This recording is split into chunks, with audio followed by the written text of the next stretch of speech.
Hello viewers, আজ আমরা 2024 সালের রায় মার্টিন প্রশ্নবিচিত্রা থেকে সংস্কৃত বিষয় দ্বিতীয় পর্যায়ক্রমিক মূল্যায়নের 6 নম্বর যে মডেল অ্যাক্টিভিটিটা রয়েছে তোমাদের ময়না বিবেকানন্দ কন্যা বিদ্যাপীঠ এইচএস, তার সমস্ত প্রশ্নের উত্তর তোমাদের সাথে শেয়ার করব। সো তোমরা ভিডিওটি স্কিপ না করে মন দিয়ে দেখো, কেমন? দেখো, একের দাগে কি বলেছে, বাংলায় অনুবাদ করো যে কোনো দুটি। দেখো, আইয়ের দাগে কি বলেছে, তমাদি দেব পুরুষ পুরাণস্তমস্য বিশ্বস্য পরণং নিধানম বেত্তাসি বেদ্যঞ্চ পরঞ্চ ধাম তয়া ততং বিশ্বম অনন্তরূপ। অর্থাৎ তুমি আদিদেব, পুরাণ পুরুষ, এবং তুমি এই বিশ্বের পরম আশ্রয়। তুমি সব কিছুর জ্ঞাতা, তুমিই জ্ঞেয়, এবং তুমি গুণাতীত পরম ধাম স্বরূপ।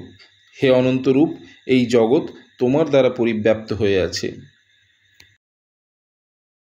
এরপর টুয়াইতে দেখো, টুয়াইতে কি বলেছে, অলসস্য কূতবিদ্যা চা বিদ্যস্য কূত ধনম অধনস্য কূত মিত্রম মিত্রস্য কূত সুখম। অর্থাৎ অলসের বিদ্যা হয় না, বিদ্যাহীন ব্যক্তির ধন হয় না, ধনহীন ব্যক্তির বন্ধু থাকে না, মিত্রহীন বা বন্ধুহীন ব্যক্তির সুখ নেই। এরপর থ্রিয়াইতে দেখো, থ্রিয়াইতে কি বলেছে, বৃক্ষেন যথা বায়ু শোধিত ভবতি তথৈব ভূমিরপি সংরক্ষিতা ভবতি। অর্থাৎ বৃক্ষের দ্বারা যেমন বায়ু শোধিত হয়, ঠিক তেমনিভাবে ভূমিও সংরক্ষিত হয়।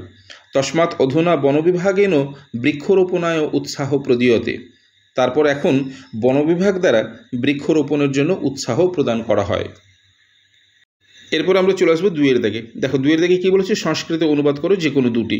প্রথম একের দাগে দেখো কি বলেছে, প্রাণবায়ু ছাড়া মানুষেরা বাঁচতে পারে না।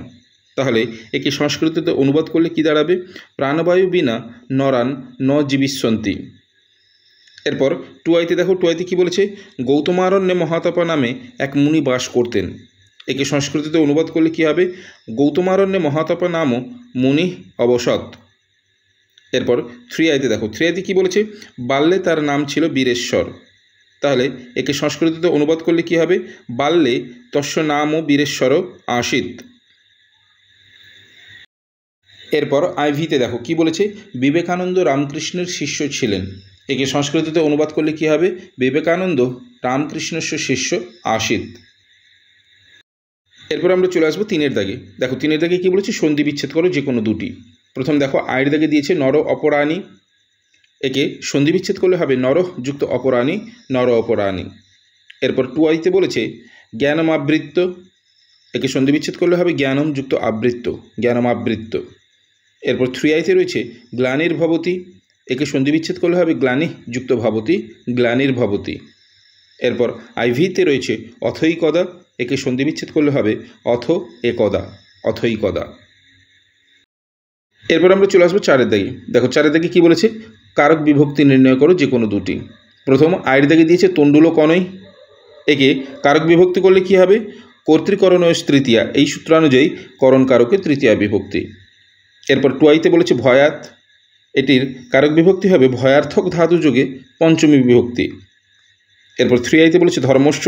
এটা ষষ্ঠী শেষ সূত্রানুসারে সম্বন্ধে ষষ্ঠী বিভক্তি। এরপর আইভিতে রয়েছে চৌরেন। এটা হবে করণ কারকে তৃতীয়া বিভক্তি।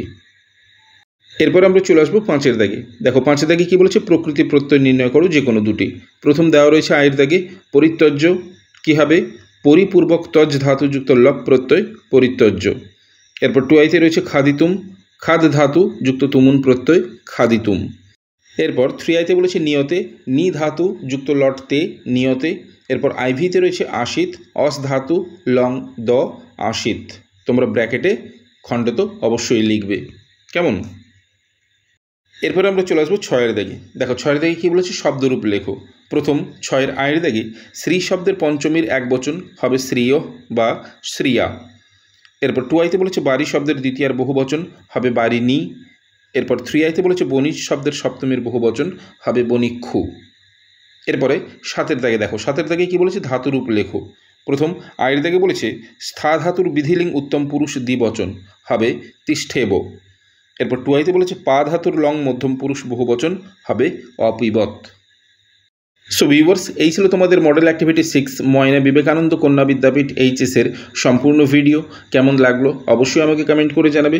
এছাড়া তোমরা যারা আমার চ্যানেলে নতুন, অবশ্যই চ্যানেলটিকে সাবস্ক্রাইব করে রাখো পরবর্তী সময় এরকম আরও ভিডিওগুলি পাওয়ার জন্য। সো আজ এ পর্যন্তই, কথা হবে নেক্সট ভিডিওতে। Till then, by.